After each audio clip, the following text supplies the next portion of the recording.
He's won our trophy again, 6 times. The incomparable Roger Federer. Second round, ladies and gentlemen, Roger Federer. Well, as cool as a cucumber in every way, Federer. What an ambassador. An example for absolutely everybody to follow in whatever. But I don't feel like that adjective is applied to you when people are discussing you. It has to be in there, right? It's not all talent. No, it cannot be all talent. I mean, I've worked hard, and I think it's got to be sort of that fire and ice. And I think I'm more in the part where I love winning, and the other guys are maybe more in the I hate losing bit, you know. And because I really enjoy winning, I enjoy playing. Maybe I don't show it, but I have that grit.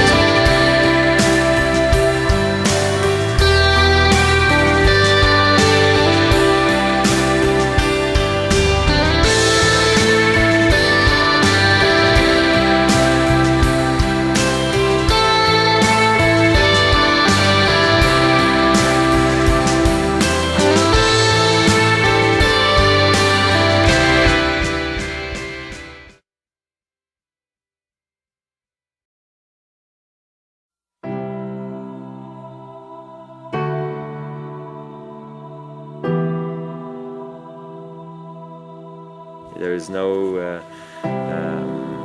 guarantee that you're going to be ever there again or not, or maybe there's much more to come. It's really impossible to answer that question. I'm very happy to see that with feeling normal that I can produce a performance like I did the last 2 weeks, and that clearly makes me believe that this was just a stepping stone to many more great things in the future.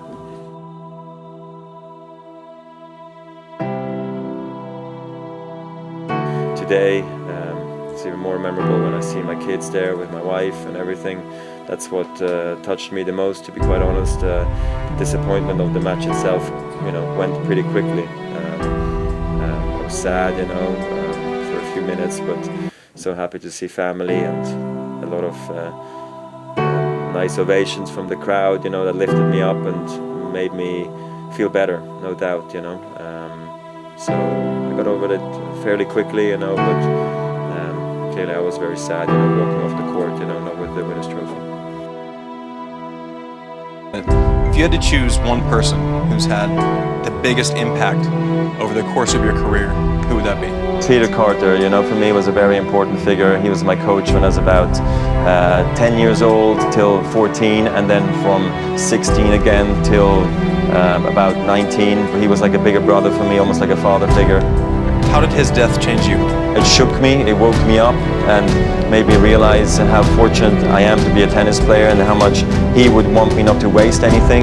And I think this is when maybe my career sort of went into overdrive, and I was like, okay, I want to make Peter proud even though he's not with us anymore today.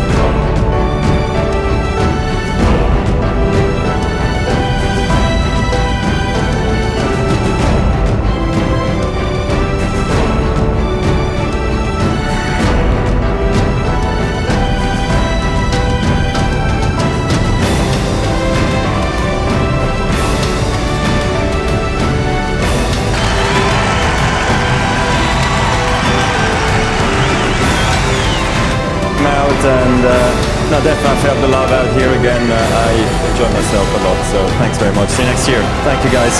Thank you very much. Roger Federer.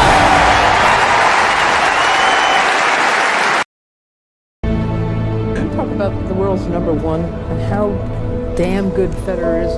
Yeah, but he's extraordinary tennis player. I mean, he achieved unbelievable at the age of 23. The way he's playing is just, he can be one of the best of all times. Roger struggled with him throughout the career, but I mean, if you look at 17 slams, he's won every Grand Slam. He's the greatest of all time right now. But it's not about playing one person. It's about the context of a total career, and you can't argue with Roger's numbers. I think he's the best ever. You alluded to it in the interview. 2009, it was Federer's sixth win at Wimbledon. What did you learn in that moment about yourself and about him? You know, with myself, I learned the next couple of months that I was able to bounce back. But with him, it was just kind of this human element. You hear what a great guy Roger is, and you know what, you're with people on tour, but it's different from really knowing them. And in the locker room afterwards, seeing how reserved he was, considering he had just broken the all-time Grand Slams record, and it was because he was concerned that I was upset. He held it in until the right moment, and I'm sure later on they celebrated, but I thought that was a really classy thing of him to kind of be a little more reserved because he knew that I was obviously heartbroken. What's so amazing about Roger is this passion and drive that he still has to compete at the highest level of the game.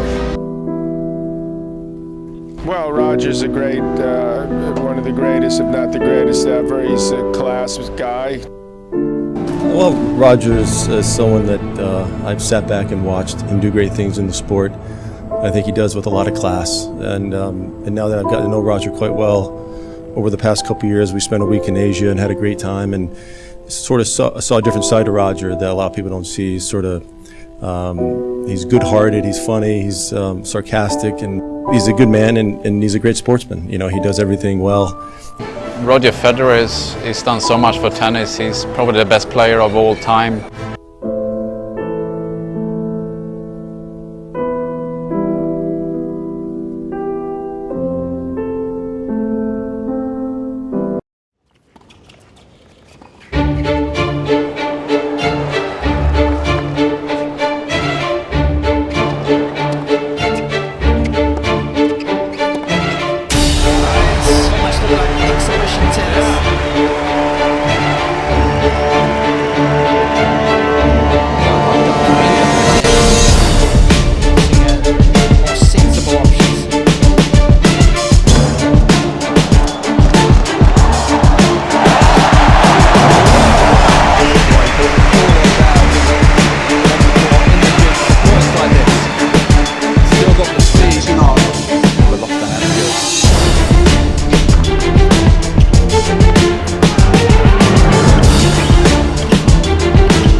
Where the 98 square inch racket's helping him a little bit more to generate just a little bit of additional power on that backhand.